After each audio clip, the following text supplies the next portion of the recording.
Salut les crypto lovers, c'est Wiltemer, nous sommes le 12 juin 2021 et c'est l'heure du petit journal du crypto. Alors aujourd'hui on a un market cap qui a repris du poil de la bête, il est à 949 milliards de dollars, on pourrait dire 950, allez plus que 50 milliards de dollars et on est de retour aux 1000 milliards de dollars. On a un Bitcoin qui s'est réveillé après sa petite chute vertigineuse d'hier qui gagne 11,97%, il est à 34 906 dollars. À côté de ça, on a Ethereum qui s'échange à 1,1111, ce qui fait 1111 dollars, il gagne 18,31%. Mais vu la chute de hier, ça fait du bien. Alors après, tu as le Ripple qui gagne 9,23%.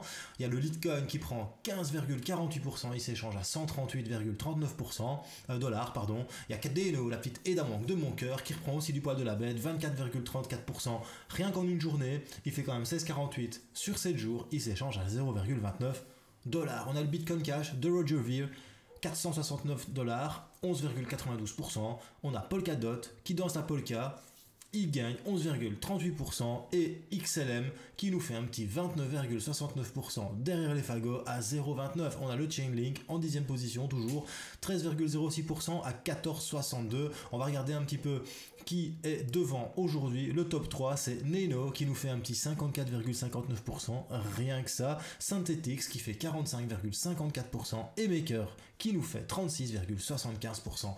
Alors si tu es nouveau sur la chaîne, n'oublie pas de t'abonner et d'actionner la petite notification pour ne rater aucun journal du crypto. Viens aussi sur Twitter t'abonner et sur Facebook @culturecrypto. Allez, c'est parti pour le générique.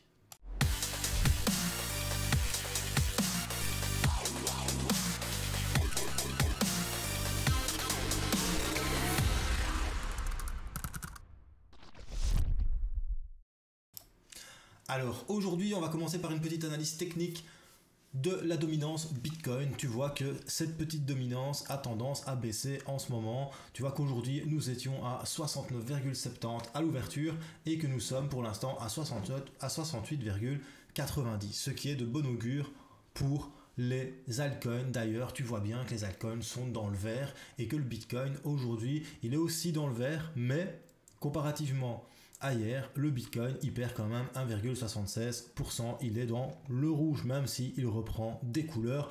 Mais bon voilà, la dominance Bitcoin pour le moment, on va la regarder en 2 heures et tu vois vraiment ce qui se passe, c'est que tu as la moyenne mobile à 100 périodes qui est en train de coincer complètement le cours de la dominance Bitcoin. Il y a eu un petit dead cross ici entre la 50 et la 100.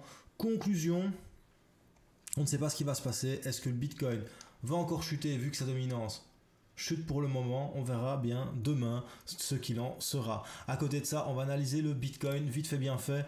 Tu vois que le Bitcoin, hier je t'en ai parlé, je t'avais mis ça en H2. Ben, tu vois bien qu'il s'est passé ce que je t'ai expliqué sur la vidéo. On a descendu, on a touché la moyenne mobile 200 périodes, on est revenu monter et la moyenne mobile 100 périodes a fait barrage. Conclusion, le cours a rechuté de manière violente, ça a été rejeté et après la moyenne mobile 200 périodes a quand même joué son rôle de trampoline et renvoie le Bitcoin vers le haut pour le moment.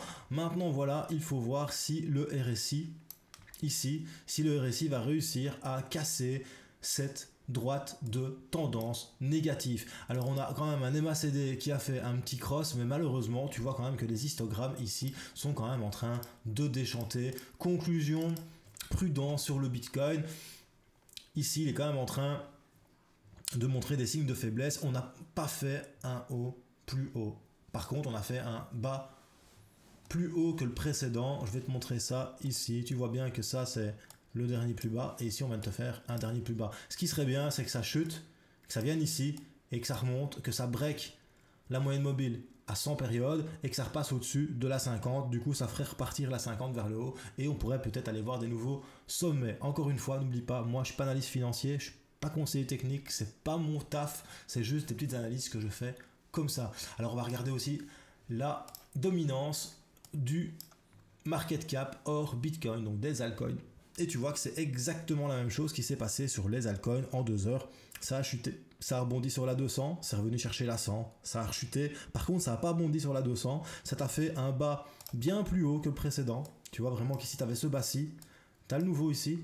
Donc, on va voir ce qui va se passer. On est peut-être en train de faire un Head and Shoulders inversé sur du 15 minutes.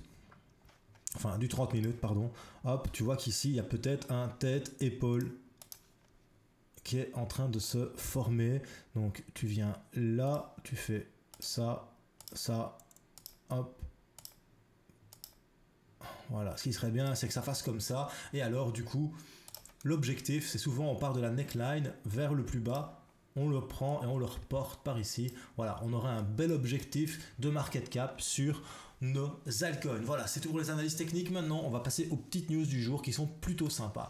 Alors, Nexus Mutual, c'est un protocole sur défi d'assurance qui couvre les pertes sur la DeFi. Ils ont décidé de couvrir les pertes aussi pour la CeFi, donc la finance centralisée, c'est-à-dire les exchanges centralisés.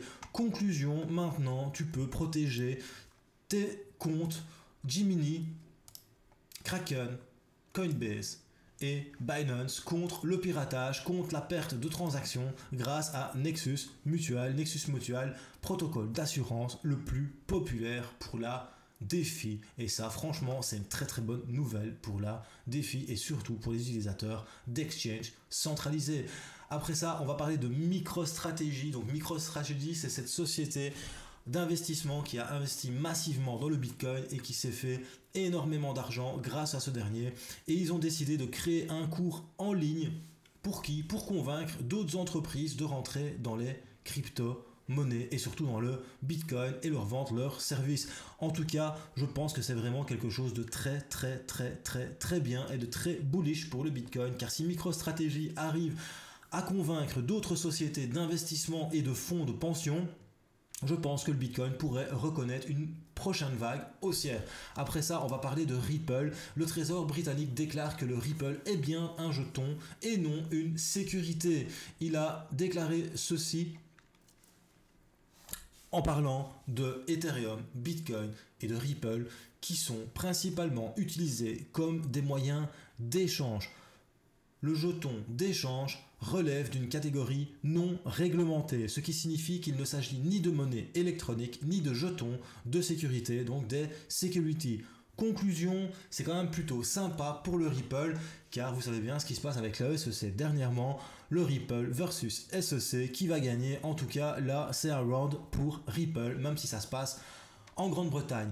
Alors, dernière petite news, les volumes de PayPal explosent. 240 millions de dollars de trade, donc d'achat de Bitcoin sur PayPal en une journée. Juste en une journée. Et ça, c'est assez dingue. C'est la société Hitbit Trading Volume qui nous indique ceci. Tu vois bien que le 11 janvier, il y a eu 242 millions de Bitcoin achetés. Mais tu m'étonnes, les baleines les achètent toujours au plus bas. Donc, est-ce qu'on a fait un dip aux 30 000 dollars hier? On verra bien ça pendant la semaine. En tout cas, n'oubliez pas, sortez couverts les crypto lovers. C'était Will Tamer pour le petit journal du crypto. Si t'as bien aimé, n'hésite surtout pas à mettre un petit commentaire pour motiver, mais aussi un petit pouce bleu et surtout n'oublie pas, choose life, choose freedom and choose Bitcoin. Peace les bros.